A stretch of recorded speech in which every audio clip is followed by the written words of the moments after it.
To be accurate, I'm using the Akasha as a medium to occupy Catherine's consciousness. How did you do that? Poor Catherine. Does this mean you can also occupy other people's consciousnesses? Theoretically, I can enter anyone's mind as long as they're wearing their Akasha terminal. The Akasha is the legacy of Greater Lord Rukkhadevata. As Lesser Lord Kusanali and the first Akasha terminal, my consciousness has always been linked to the Akasha. I've always respected my people's free will, so I've never actually occupied their consciousness. When necessary, I just borrow this bionic Snezhnayan puppet. Hold on. Did we just learn some deep, dark secret? So Catherine is... No wonder Paimon felt something was off about her. What about your own body? Why do you need to borrow other people's? Don't you live in the sanctuary of Surasthana? That story begins a long time ago. After Greater Lord Rukkhadevata disappeared, the sages found my newly born self and took me back to Sumeru. At that time, I was young and weak. The sages kept me in the sanctuary of Surasthana, ostensibly for the sake of protecting me. But I've hardly heard from them since. However, I do understand that they had hoped to find Greater Lord Rukkhadevata instead of me, a symbol of her passing. So, the sages basically put their new Archon under house arrest? How dare they! Why don't you teach them a lesson, Nahida? In some ways, they aren't wrong. Greater Lord Rukkhadevata was omniscient and omnipotent. Even after her death, the Akasha is still empowering this nation. And I'm still really far away from being able to call myself the God of Wisdom. Moreover, the Academia is also more proficient at governing this country. My existence... Yeah, you got a lot of believers. Just look at the Sub-Zero's festival. Everyone who showed up truly loves you. Thank you for the kind words. But I honestly don't need physical freedom as long as I can connect my consciousness to the Akasha. Trying to find a way to save Irminsul is my life's mission and top priority. I will work on that, and try to live up to being a deity in the meantime. Every once in a while, I will also take up the duties of the God of Wisdom and enlighten a lost soul here and there. Doing all that should be enough.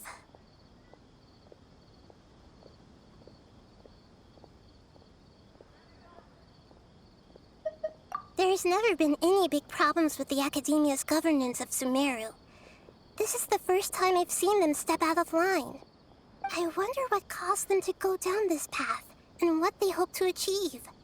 Even though the city's residents haven't noticed anything strange, if the Traveler hadn't broken the Sub-Zero samsara, the situation could have become dire.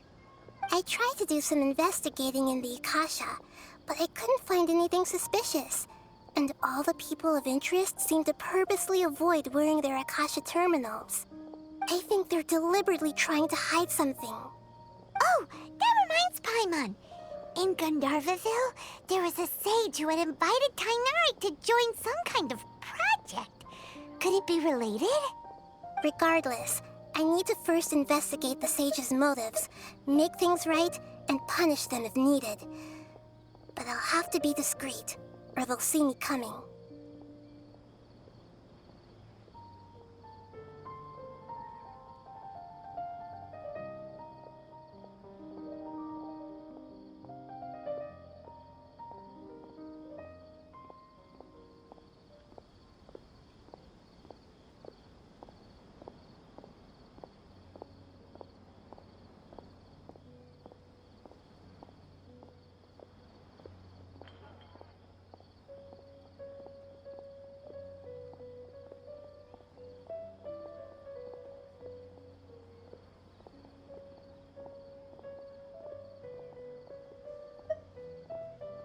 Got it.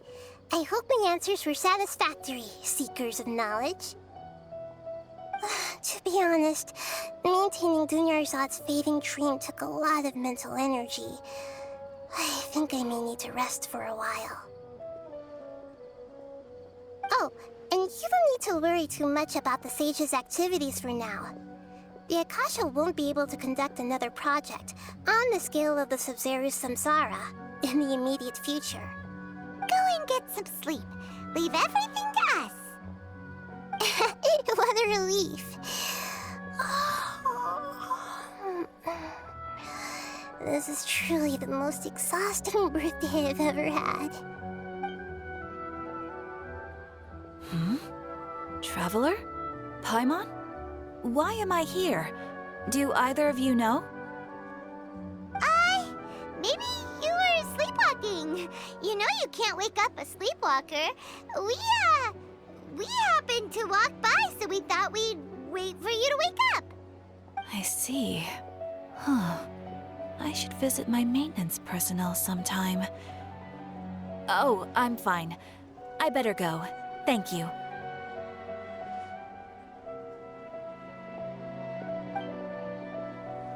We spent quite some time in Sumeru City, but ever since we last said goodbye to Lesser Lord Kusanali,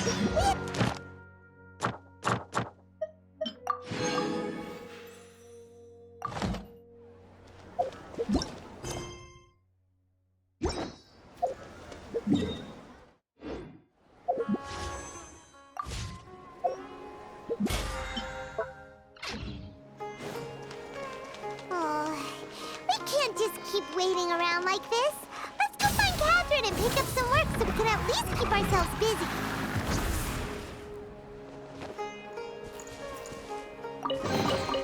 They're full throttle! Hup.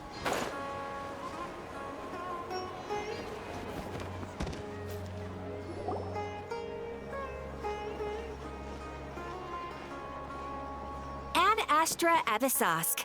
We meet again, you two. Hi, Catherine. Do you have any commissions for us today? Commissions, huh? Let me think. Oh, how about this? Please attend the Academia's Academic Symposium this afternoon and recite a love poem on stage. Wait, say what now? And if possible, please also use your camera to capture the reaction of the audience upon finishing the poem. Huh? What kind of commission is that?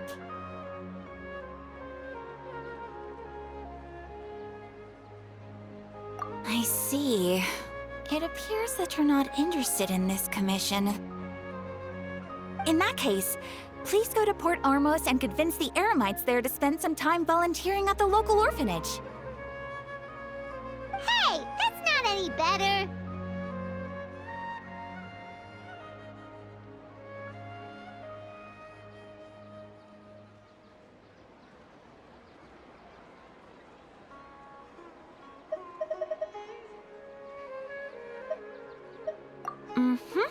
I'm sure the mercenaries will have some interesting reactions as well.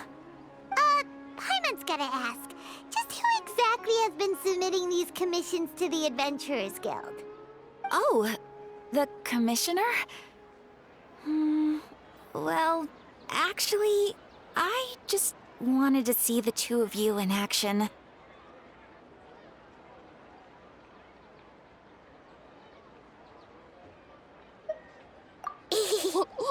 Was it so obvious? I was hoping you would actually take one of those commissions. That kind of chance to observe humans doesn't come by often. Ah, so it's Nahida. Paimon just knew Catherine wouldn't crack those kinds of jokes.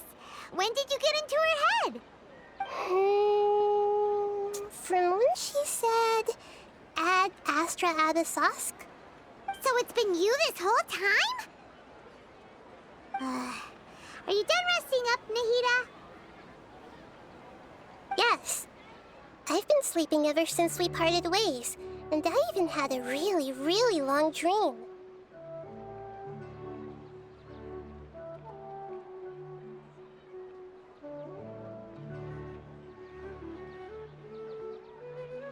It was another dream about the Sub-Zero's festival, except it was a happy one.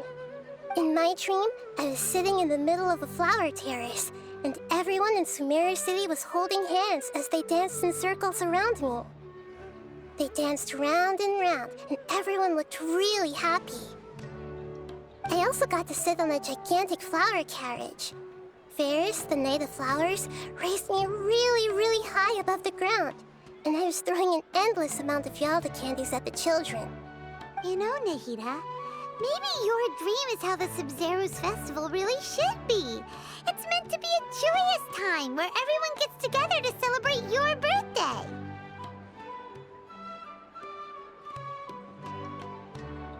Huh? Wasn't I describing a really happy dream? Why are you both looking at me like that? Wait, could this be an example of the emotion known as pity?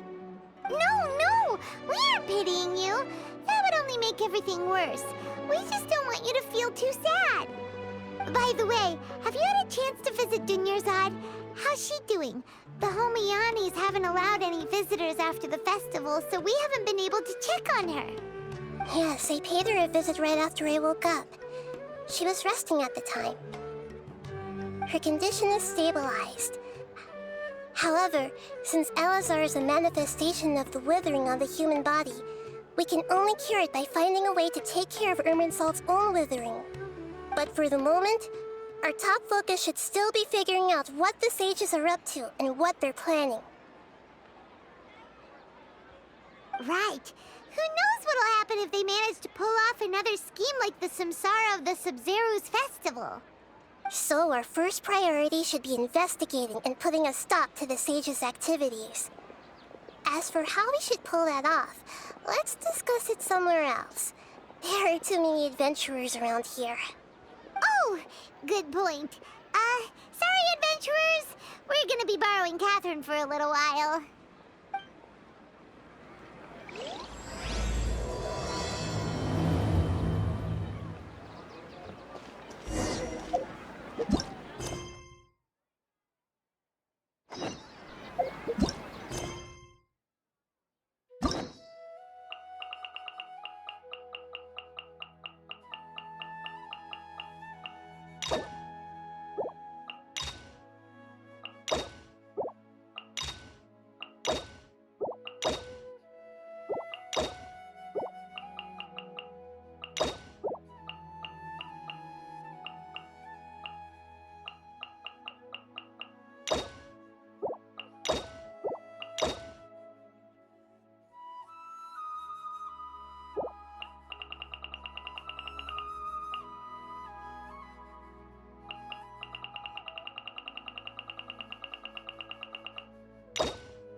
Let's continue our chat here. Okay, so do you have any ideas on how we can investigate the sages, Nahida? Actually, I've already done a little bit of work on that. But for now, I want to hear your thoughts.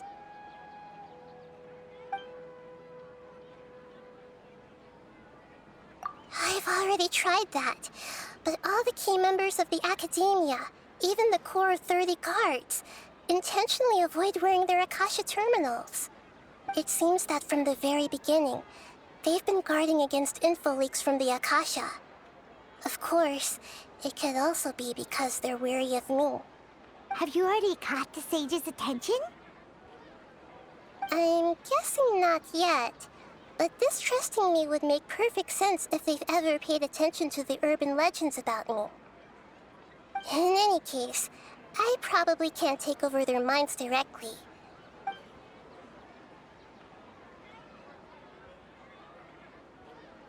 No way, that's too risky. You mean it'd be too easy to get caught? No, it's not that. We shouldn't involve innocent students in this. A single mistake could completely ruin their lives. Doing that would be ignoring the safety of my people for my own selfish goals. How is that any different from what the sages are doing? That's a good point. Spoken like the god of Sumeru. We're in the dark as of now. Since we still don't know anything about their goals, any rash move could tip them off and lead to terrible consequences. After all, every person in Sumeru City is one of their hostages.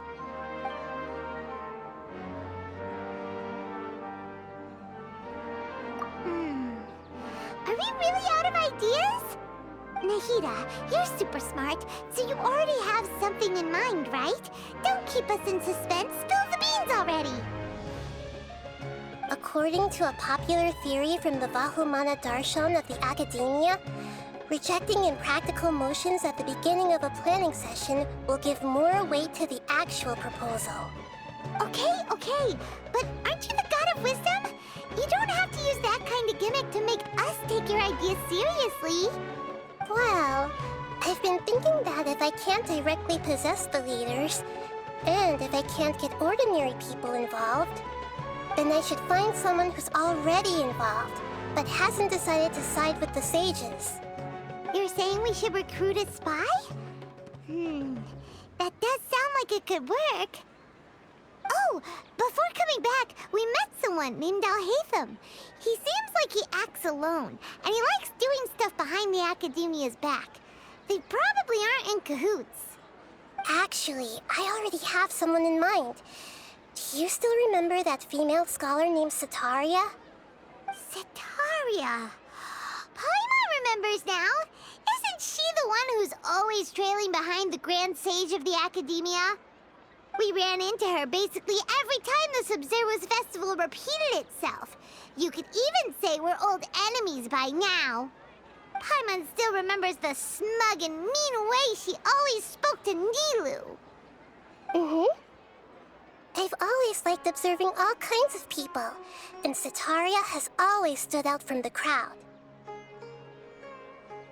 She was born in the desert and was hailed as their greatest genius. Her academic gifts allowed her special admission into the Academia, and also gave her the opportunity to serve as the sage's assistant. Oh, Paimon didn't know she was from the desert. She must be pretty special then. Paimon feels like most of the desert dwellers around the city are working as mercenaries. The name Sataria means star. When she lived in the desert, she shone like the brightest star in the night sky. Later on, she was chosen by the sun. The star was given a place in the daytime sky to complement the sun's dazzling light. Soon after, the star witnessed the sun scorching the earth, which brought forth many disasters. The star began to waver. Instead of staying beside such a sun, wouldn't it be better to return and light up part of the night sky? But in the end, she couldn't give up the radiance of daytime. To cope with her shame, the star buried her guilt and closed her eyes. From the sound of it, Sataria's just hung up on the research opportunities here. But she doesn't really support the Academia. She still feels guilty about not doing more for the desert, right? She's just running away from her problems. Indeed. When they are presented with complex moral issues, many people will simply plug their ears and go with the flow until the problem can't be fixed anymore. She's suppressing a lot of guilt, but before she realized it, she had already become the sage's accomplice. She can't deny her part in their schemes anymore.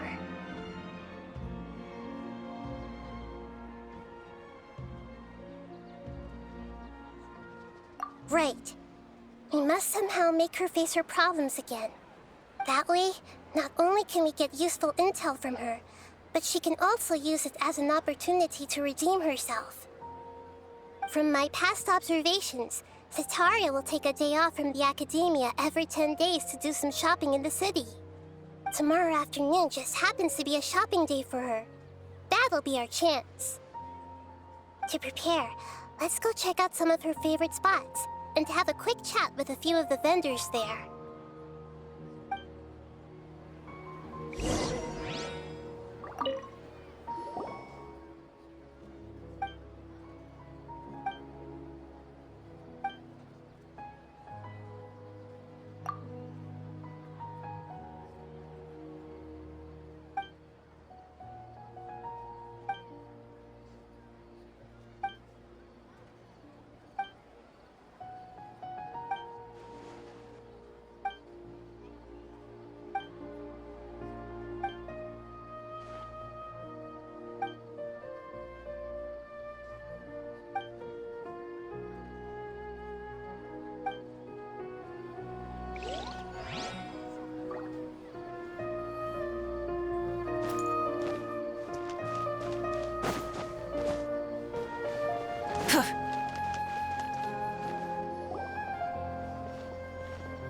This should be Sataria's favorite fortune-telling spot. So should we ask the fortune teller about Sataria? No, I already have enough information on Sataria. The most important thing now is for you to pay attention to the vendor's talking style and key characteristics. Talking style and key characteristics? My poor lost lambs, have you become troubled over your fates? The divine voice of wisdom often echoes between mine ears. If thou be blessed today by the gods, I may be able to show you the way. Huh? Really? Nahida, you've been whispering things to her? Shh. My friend here has some doubts regarding his future. Can we get a fortune reading for him? Of course, of course. In that case...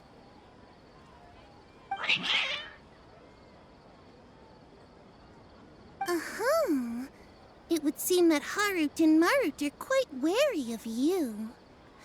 Perhaps, at some time in the past, you have somehow offended the gods. Only mocking the god of Animo, questioning the Lord of Geo's financial savviness, and brawling with the god of Electro. Do those count? Oh, nothing. Go on, pick an aspect for her to divine. Health prospects, no problem at all.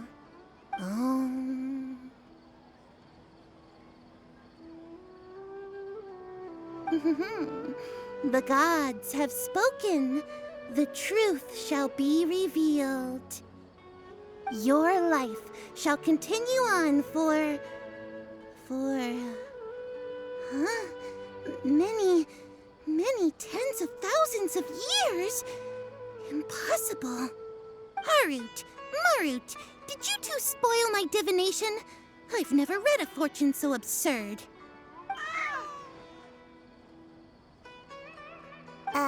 Actually, Paimon thinks this is probably the most accurate fortune-telling you've ever done.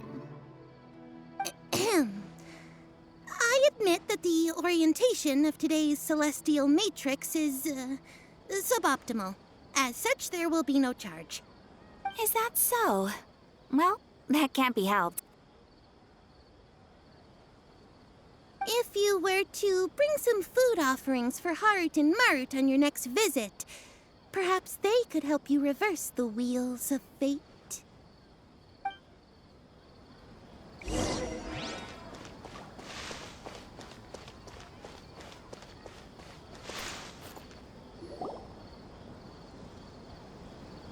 Is this another one of Sataria's favorite stalls? Yep, it belongs to a king. His father helped Sataria a lot when she first moved to Samari City, so she still comes by whenever she has time. When I start talking with him, listen carefully to the details of our conversation. Ah, dear customers, would you like to look at some pottery? We caught wind of your great craftsmanship, so we specifically came to take a look. Oh, I recognize you. Aren't you Miss Catherine from the Adventurers Guild? Sounds like I'm in for some big business. Speaking of, where did you learn this trade? I suppose you could say it all started with my dad. He's a mason by trade, but I picked up an interest in clay while apprenticing for him. After that, I began making pottery by myself in secret, and I simply changed trades when my works turned out well. Although it's a pity that I'm no longer making much use of the knowledge provided to me by the Akasha. That's nice. You're making a living doing something you love. So is your father still working as a mason? Oh no, not anymore. A few years back, he fell from a roof and broke his leg.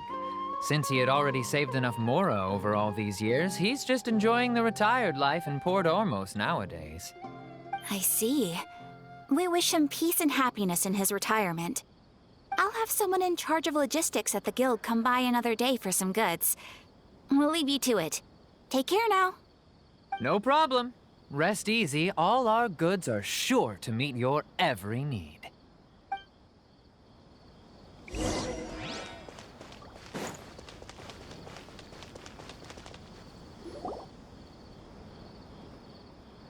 This should be our final stop. Sitaria's always thinking of this restaurant when she's working at the academia, so she always comes by whenever she's out in the city. Nahida, you've really thought of everything. It's my duty to protect Sumerio's citizens, after all. Hi there. I feel like I've seen you down by the docks before. Huh? Sorry, I don't quite remember. If I recall, you were having a discussion with someone about shipbuilding at the time. Ah, that's right! I've always been really interested in feats of marine engineering. After all, I grew up in Liyue Harbor and spent my entire childhood staring at the ships going in and out of the port. I came to Sumeru to study, but failed to make it into the academia due to my lack of talent. But I'm still discussing all kinds of problems with different scholars, and I'm continuing to study and perform research from the restaurant's basement.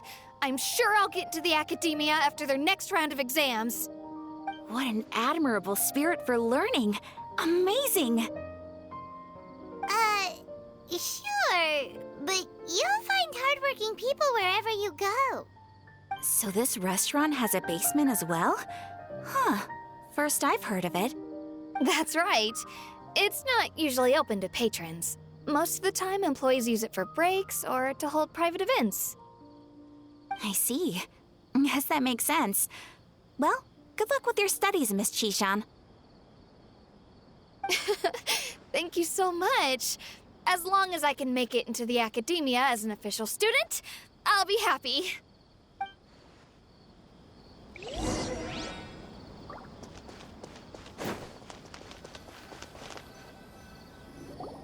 So, was that everybody?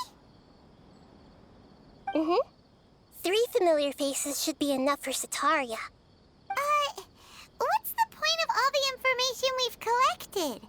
Nahida, you still haven't told us how you're planning to make Sitaria face her problems.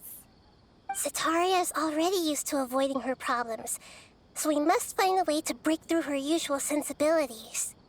I remember you mentioned that the Eremites in Port Ormos are all making a fuss about the upcoming resurrection of King Deshret. Although it's all just a boatload of nonsense, the fate of her homeland may turn out to be Sitaria's soft spot. Oh, Paimon gets it now! You want to take advantage of the guilt Sitaria feels about her homeland. Although she knows she should return home to help the people of the desert, all she's done is conspire with the sages.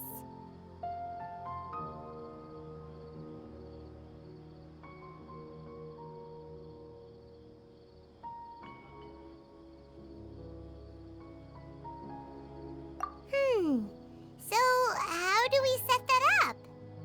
Well, King Deshret is long gone, and Sitaria is also too smart to fall for any simple tricks. If we simply engaged her under the guise of King Deshret's believers, she would definitely be wary of us, and we may not get anywhere. But if we were to borrow some of her close acquaintances to talk with her, her reaction would probably be very different. So, you mean you're going to possess those people we just talked to? Yep. Possess them through the Akasha. Imply they've already converted to the faith of King Deshret, and then convey our made-up will of King Deshret. As long as everything goes smoothly, we'll get through to Sataria for sure. She'll never guess that we had anything to do with it. Ah, so that's how you're going to use all the info we collected on these people. It's so that you won't slip up and break form. Possessing them will only work if you can manage to pass off as them. Exactly. So, best of luck with impersonating them. Huh? Best of luck? But we don't know how to possess anyone. That's no problem at all. I'll just share all their senses with you once I've possessed them. As long as you're also wearing an Akasha terminal, the effect will basically be as if you've possessed them yourself. Huh. That is pretty convenient. But why does he have to do this? Can't you do it yourself? Although I've been observing humans for a while, I've never been good at imitating them. You're not wrong. It's always been painfully obvious whenever you try to pass as Catherine.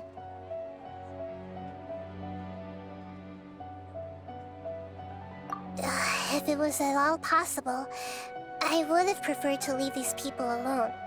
But seeing how things are now, I probably should just accept it and push on. Yeah, don't beat yourself up over it. We're only doing this to help everyone, and we'll only be borrowing them for a little while anyway. Alright, then let's give it a go tomorrow afternoon.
Here she comes. Satari's here.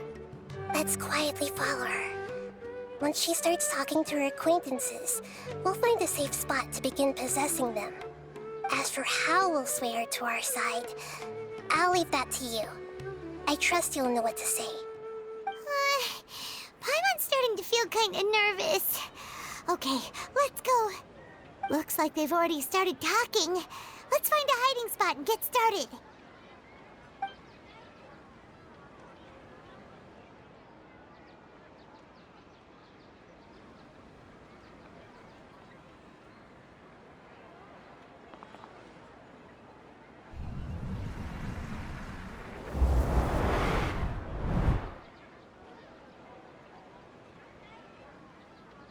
That's right. You really can't force anything when it comes to love.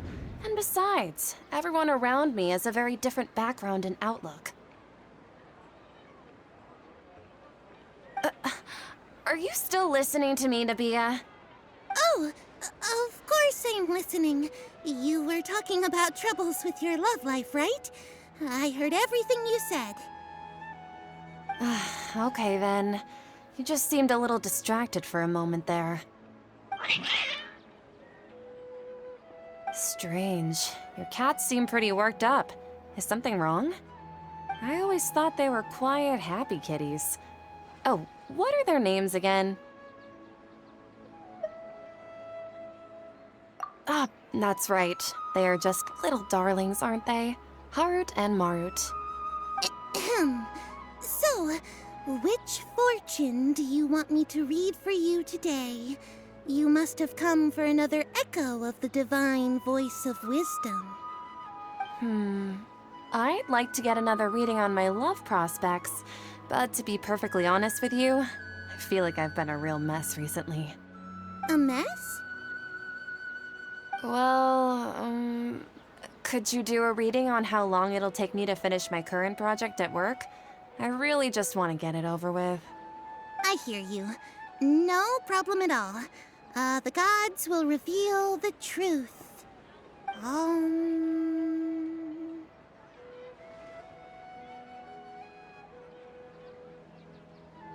The gods are asking, Setaria, why haven't you gone home? Why haven't I gone home? Do the gods really know everything I've been thinking about? Setaria, why don't you just go home? It's a demand now instead of a question. The gods seem to be truly upset. I'm sorry. I know I failed the gods. Please pass on my most sincere apologies and ask for their divine forgiveness. And if I may ask, Nabia, is there a specific god who's speaking to you right now?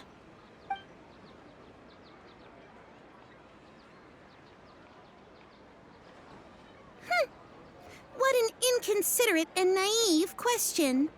The god who is speaking to me is, of course, the wisest and mightiest of all, King Deshret.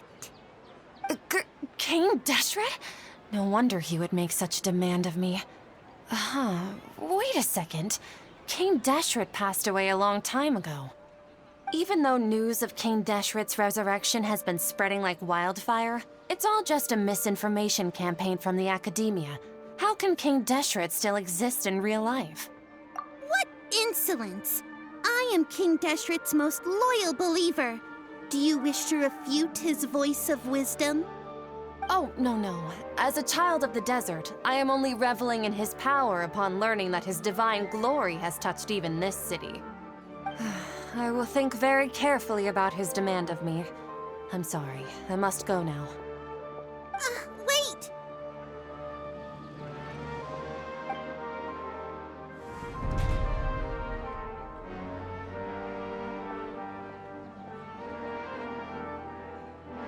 Whoa!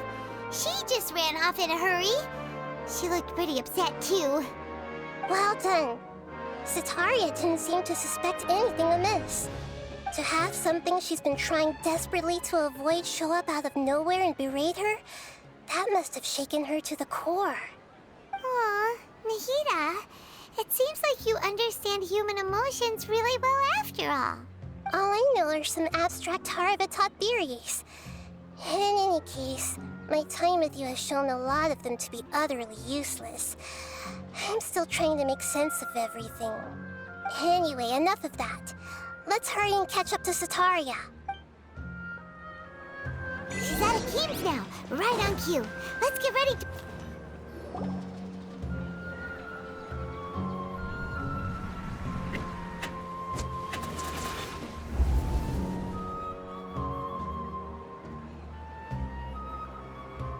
It's okay. I just got caught up in something. Oh, actually, didn't you ask me to help you look for work? What kind of work were you looking for again? Gardening? But don't you hate everything to do with plants? I still remember getting mad at you for secretly throwing away the bonsai that I gave you as a present. You see, a friend told me that the secret to self-improvement is to work on things you're not so good at. Fair enough. I didn't think that was something you would consider. Speaking of, how's he doing? Is he feeling any better? Huh? Wasn't he nursing a leg injury? If I recall... He sprained his arm a while back while trying to show off his strength. I thought you'd heard. Actually, while we're talking about him, is he still living in Port Ormos? Yeah, he's been retired there for a while. If you could find the time, please write him a letter. Let him know that recently, faith in King Deshret has taken root in Port Ormos and has begun to spread across Sumeru. He has a quick temper and has always been a devout follower of the Dendro Archon. I don't want him to get into a fight with those King Deshret believers because of a difference in beliefs. Oh? So, who are you siding with in all of this? The Academia or King Deshret? I'm so jealous of you. You were born a child of the desert, yet you chose to betray King Deshret, and now you spend all your time with those crooks from the Academia. Akeem, you don't mean... you've also become a believer of King Deshret? What's so strange about becoming a believer of the wise King Deshret? In fact, aren't you the strange one? The one who still can't pick a side? Can't pick a side? Me? Whoa! Paimon had no idea you'd be so good at this. You really zeroed in on the issue and put it right in front of her. It might feel a bit overwhelming for Sataria. But once everything is over, I'll be sure to pay her a visit to her mind and explain everything. Anyway, let's keep going.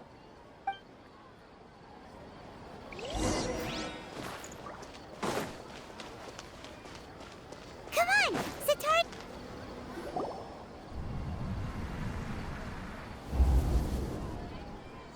So, Shishan, have you noticed anything weird in the city lately? Like, as if someone was trying to preach to you about something? Oh, right. Speaking of strange things, I celebrated the Sub-Zerus festival so many times that I lost count. That was really weird.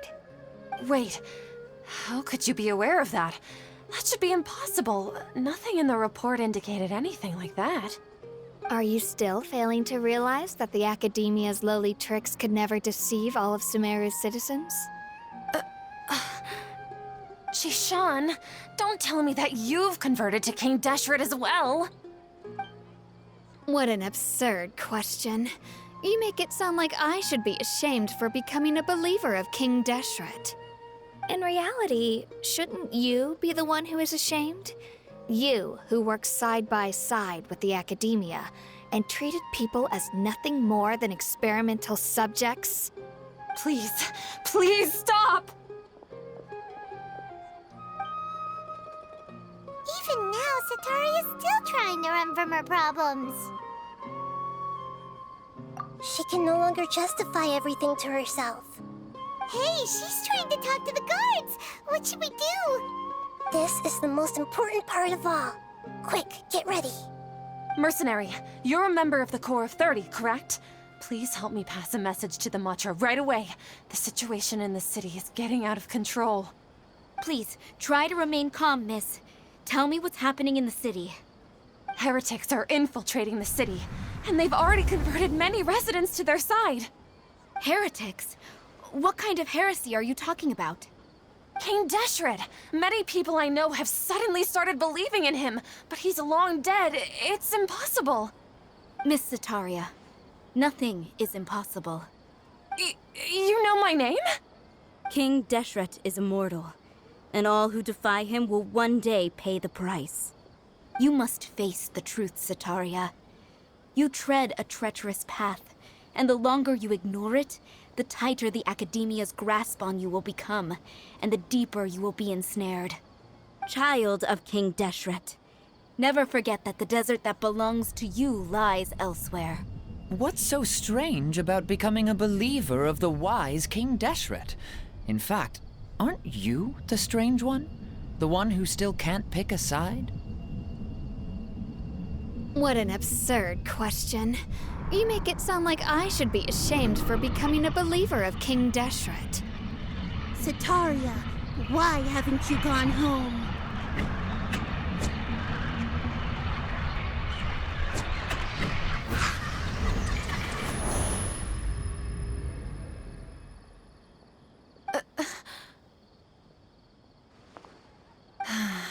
It seems that no matter where I run, I only keep finding more believers of King Deshret. I have to say, this is a familiar feeling. I've also been running from my guilt this whole time. Guilt over my part in the Sage's plans, and from ignoring the letters from the children of my homeland. But no matter how much I may try to ignore or get rid of it, my guilt always comes back.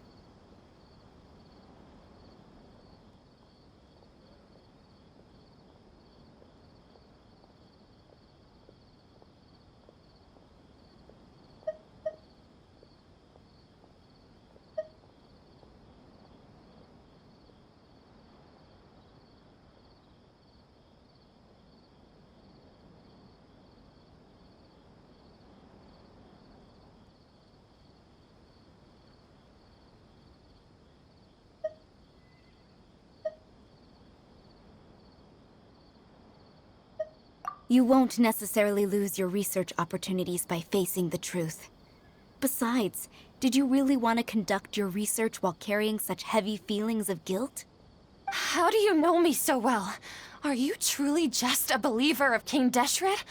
Or are you the god himself? That's not important. The important thing is to pass judgment on the academia and its sages, and to correct their mistakes. If you could provide some assistance in this matter, perhaps it could serve as a form of atonement. I've actually never believed in the gods, but I've always believed in serendipity. Your appearance must be a fated opportunity for me to get out of this wretched situation. Please tell me, what can I do for you? How much do you know about the sage's current activities? I was just one of the designers for the massed dream harvest scheme, which is what happened around the Sub-Zeru's festival. But I know very little about the full scope of the overall project. I'd assume that only staff with the highest clearance would have access to those confidential documents. I've just been working to meet the Grand Sage's specified requirements. However, there's something that's been really bothering me. I heard that a scholar who was previously expelled has returned to the city, and even the sages are still quite wary of him.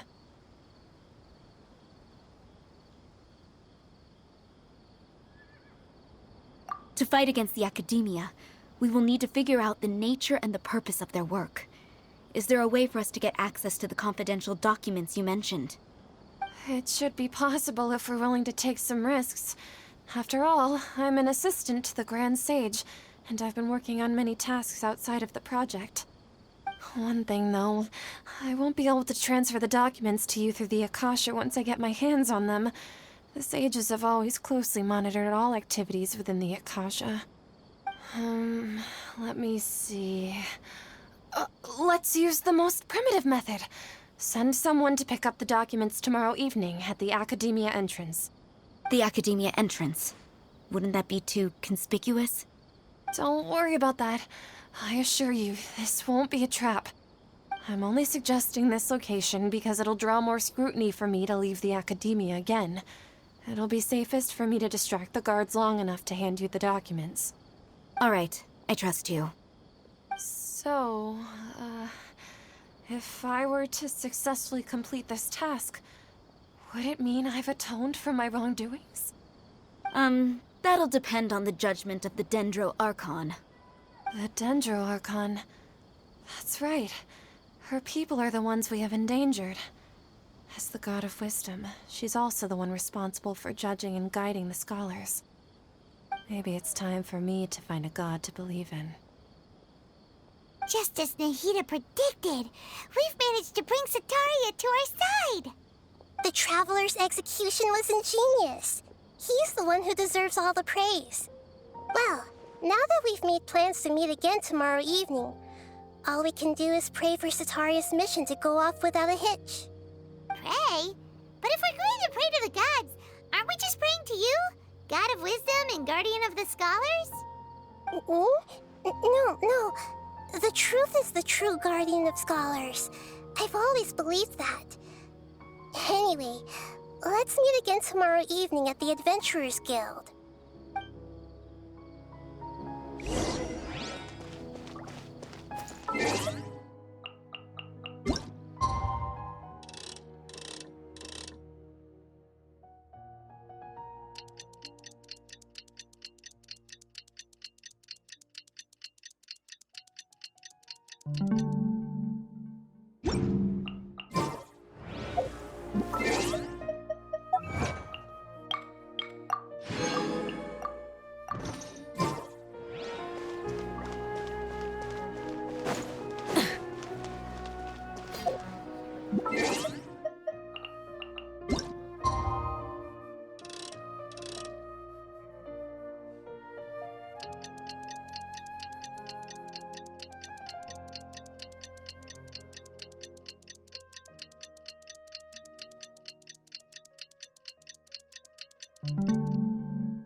Catherine, we're here! Oh, you are the other Catherine, right? That's right. I suppose I'm the other Catherine in your mind.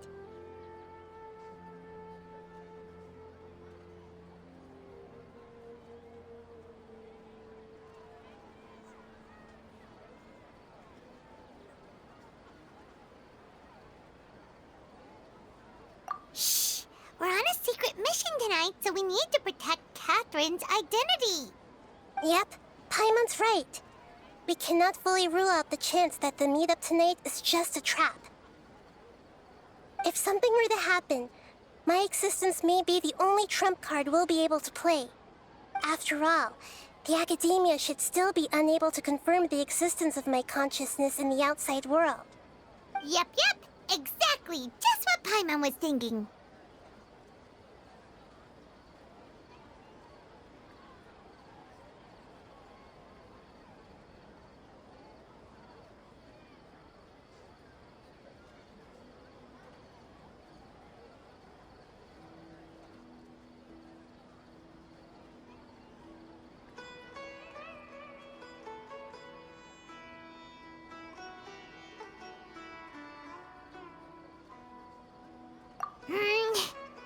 Anyway, enough about that. Let's just make sure to be on our guard.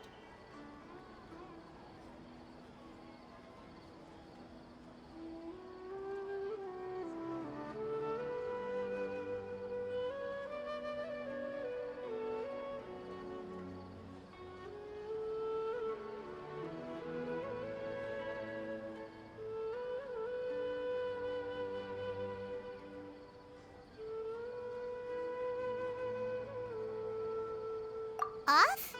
What do you feel is off?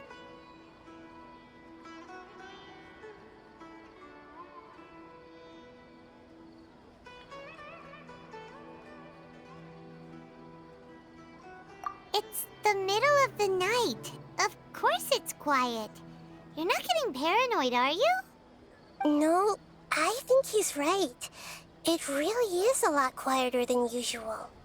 If you look around, there seems to be fewer people on the streets. I'm not sure if this is the case for the entire city, though. Huh. Maybe it's just a coincidence. Maybe Sataria figured out a way to not only distract the guards, but also to get everyone to go to sleep early, just so we can exchange the documents in peace. I also can't quite figure out why things feel a little off. But now that we're here, let's go ahead and meet her as we planned. Well, regardless, as long as you're here with us, Paimon feels a little safer.